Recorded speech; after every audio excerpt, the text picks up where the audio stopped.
आजच्या ठळक बातम्या. मालवण बंदरात वादळ स्थितीने पर्यटनसह मासेमारी ठप्प. दापोलीत चोरटी वाळू वाहतूक करताना गुन्हा दाखल. महाडमध्ये महावितरण कंपनीचा सावळा गोंधळ.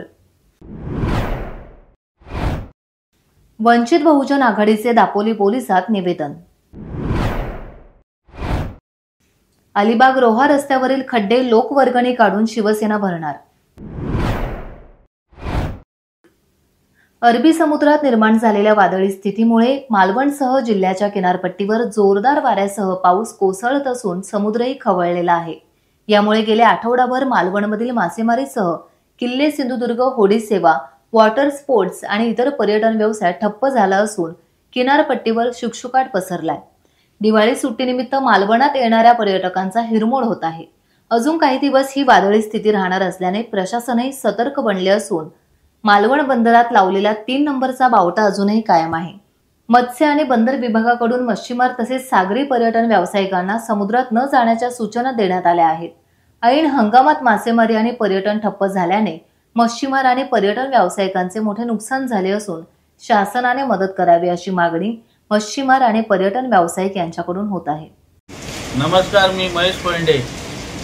तर माझं म्हणणं असं आहे शासनाला की आज वादळामुळे हे पर्यटन आमचा व्यवसाय पॅरासेलिंग आहे, वॉटर स्पोर्ट आहे, स्कुबा डायव्हिंग बांधव आणि इतर मच्छीमार सुद्धा आहेत.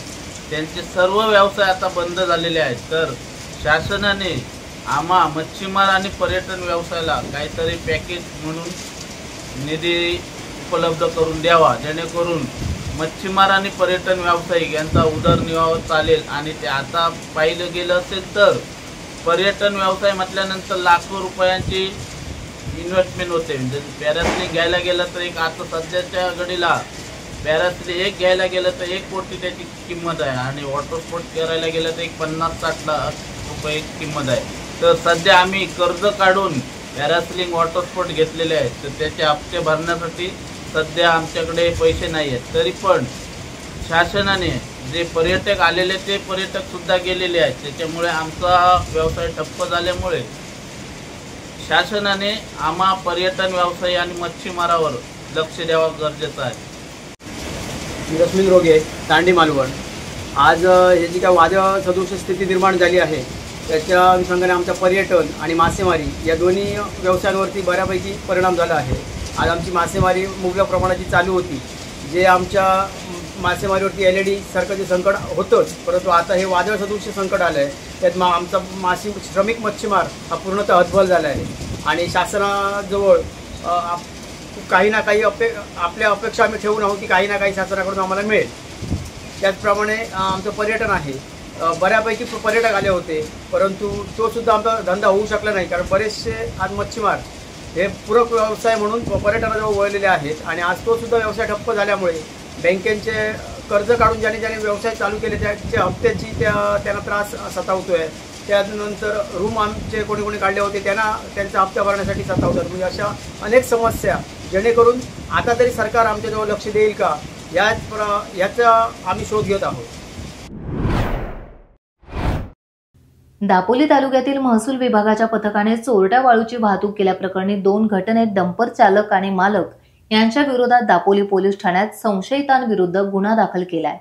दापोली तहसील कार्यालयाच्या पथकाने चोरट्या वाळूची वाहतूक केल्याप्रकरणी वेळवी येथील मंडळ अधिकारी किरण आंभोरे यांच्या तक्रारीनुसार डंपर क्रमांक KA 28 AB 6850 मधून चालक संदीप रामचंद्र चौगुले यांनी विनापरवाना अनधिकृत गौण खनिजाची अवैधरित्या चोरटी वाहतूक करत असताना दापोली तालुक्यातील देहेण येथे ग्रामस्थांनी 20 ऑक्टोबर रोजी सदर डंपर अडवून महसूल विभागाच्या ताब्यात दिला. या डंपरमध्ये 2 ब्रास वाळू होती. डंपरचे चालक संदीप चौगुले आणि मालक सेतुलाल राठोड तसेच हरणे मंडळ अधिकारी विनोद जाधव यांनी दिलेल्या तक्रारीनुसार 3 डंपरमधून प्रत्येकी 1 ब्रास अनधिकृत वाळू वाहतूक केल्याप्रकरणी गुन्हा दाखल करण्यात आलाय. या प्रकरणी सुनील यलप्पा चौगुले राहणार नवानगर दापोली, संतोष कडू राहणार वेताळवाडी खेड आणि संजय बाबा खोत जाधव राहणार अडखळ तालुका दापोली यांच्या विरोधात दापोली पोलीस ठाण्यात तक्रार दाखल करण्यात आली आहे. महाड शहरातील निवृत्त सरकारी कर्मचाऱ्यांच्या कार्यालयानजीक वीज वाहिनीच्या खांबावर उघड्या स्थितीतच वायर लटकलेल्या होत्या. अनेक महिने हा प्रकार सुरू होता. मात्र निवृत्त मुख्याध्यापक प्रभाकर पिंपुटकर आणि त्यांच्या सहकाऱ्यांनी या विजेच्या धोकादायक खांबांवर प्लास्टिकचे आवरण चढवले, त्यामुळे नागरिकांचा जीव धोक्यात राहणार नाही. मात्र जे काम महावितरणाने करायला हवे होते ते काम एका निवृत्त मुख्याध्यापकाने केले, त्याबद्दल लोक त्यांना धन्यवाद देत आहेत.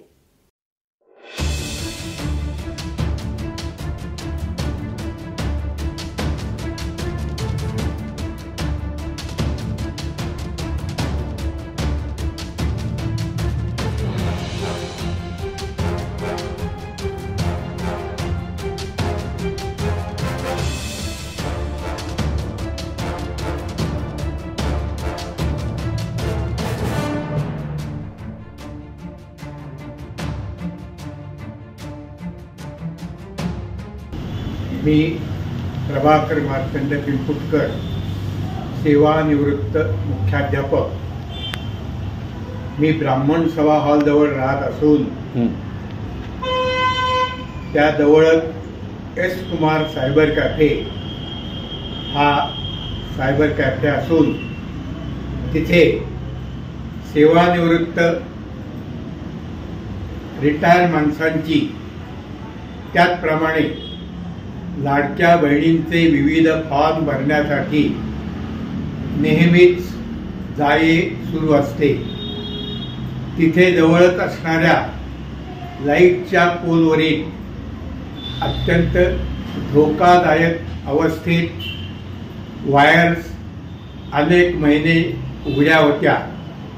तिथे येणाऱ्या जाणाऱ्याला कोणत्याही तऱ्हेचा धोका पोचू नये या सामाजिक बांधिलकीच्या जाणीवेमधून मी व माझ्या सहकार्यांनी त्या उघड्या असणाऱ्या वायर बंद करून लोकांचे प्राण वाचवावेत यासाठी प्रामाणिक प्रयत्न केले आहे.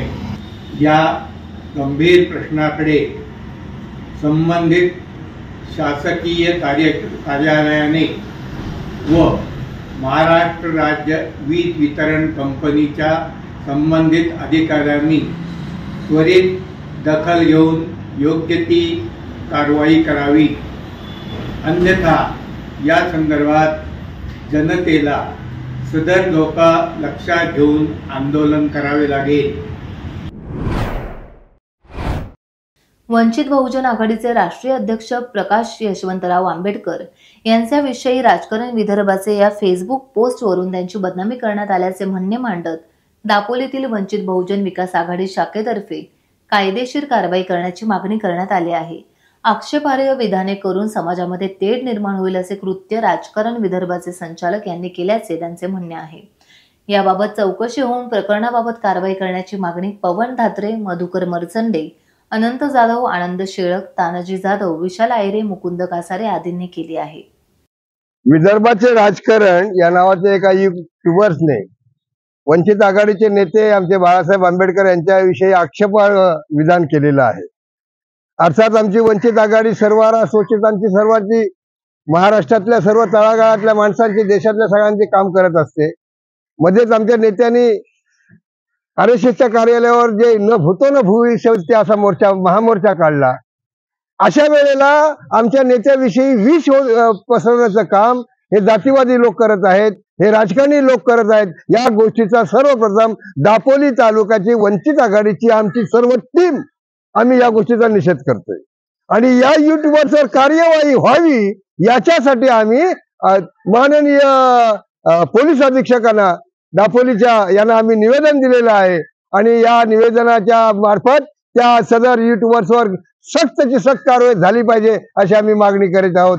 या ज्या युट्यूबर्सवरती आम्ही निवेदन दिलेलं आहे, आमच्या नेत्याची जी बदनामी कार्यकर्त्यांनी वक्तव्य केलेलं आहे, याच्यावर सख्तची सख्त कार्यवाही झाली पाहिजे. आणि जर ती कार्यवाही महाराष्ट्र शासनाने केली नाही आणि जर समजा याच्यापुढे प्रखर आंदोलन जर आम्ही केलं तर याची सर्वस्वी जबाबदारी पोलीस डिपार्टमेंटची आणि महाराष्ट्र शासनाची राहील. या गोष्टीची तुम्ही दक्षता घ्याल अशी आम्हाला आशा आहे. अलिबाग रोहा हा रामराज मार्गावरील प्रवास अतिशय दयनीय झाला आहे. या रस्त्याच्या प्रलंबित कामामुळे आधीच एसटीची सेवा बंद आहे. जागोजागी खड्डे पडले आहेत.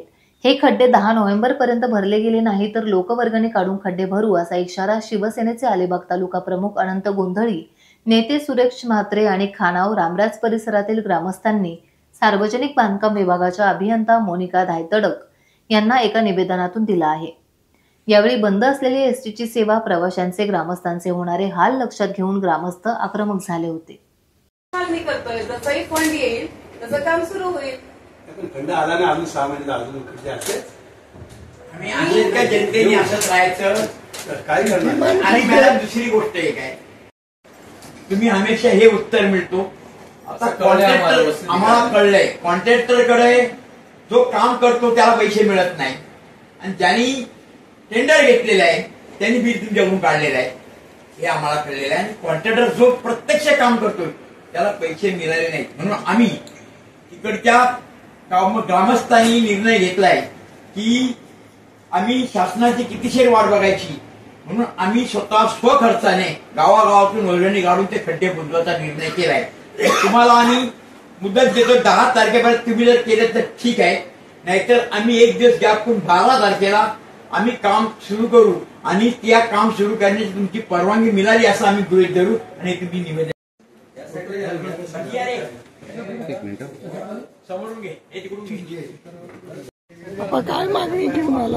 आज आम्ही अलिबाग रोड रस्ता आहे त्या रस्त्याची एवढी दयनीय अवस्था झालेली आहे की कित्येक महिन्यापासून कित्येक अपघात झालेत. डिलेव्हरीसाठी हॉस्पिटलला बाई माणूस आणता वेळेस सुद्धा काही घटना घडलेल्या आहेत आणि ते आम्ही सर्व गावागावातून विचार केला की जर बियांशी हे काम करत नसेल त्या रस्त्याचे खड्डे बुजवायचे सुद्धा, तर आम्ही ठरवलेले आहे गावागावातून लोकवर्गणी गोळा करून आम्हाला ते खड्डे बुजवायचं काम करावं लागेल. त्यासाठी आम्ही त्यांना निवेदन असं दिलंय की आम्ही 10 तारखेपर्यंत त्यांना मुदत दिली. जर 10 तारखेपर्यंत त्यांनी काम नाही केलं तर 12 तारखेला आम्ही स्वखर्चाने वर्गणी काढून ते खड्डे बुजवण्याचं काम करू. कारण याचा अर्थ आम्हाला ती परवानगी दिलेली आहे त्या रोडला काम करायची असे समजूनसाठी आम्ही आज निवेदन दिलेलं आहे. परंतु आज त्यांचं असं उत्तर आलेलं आहे की 177 कोटीचं ते टेंडर आहे आणि ज्या कॉन्ट्रॅक्टरनी 114 कोटी बिल काढलेलं आहे, 104 कोटी सॉरी, आणि त्यातून आता राहिलेले फक्त 14 कोटी आहेत. ते 14 कोटी न दिल्यामुळं त्यांनी ते उत्तर दिले की तो कॉन्ट्रॅक्टर काम करत नाही. परंतु माहितीप्रमाणे जो प्रत्यक्ष सब कॉन्ट्रॅक्ट जो काम करणार आहे त्याला बिल मिळालेले नाही, त्याच्यामुळे तो काम करत नाही. पण जो कॉन्ट्रॅक्टर आहे त्यांनी बिल काढलेलं आहे. अरे 177 कोटीमधून जर 104 कोटी जर काम काढलेलं असेल आणि 14 कोटीसाठी ते काम थांबवत असेल तर हे चुकीचं आहे. शासनाने त्यावर निर्णय घेऊन या कॉन्ट्रॅक्टरला ब्लॅकलिस्ट करायला पाहिजे. टाइम्स डिजिटलला लाईक करा, शेअर करा, सबस्क्राईब करा आणि बेल आयकॉन दाबायला विसरू नका.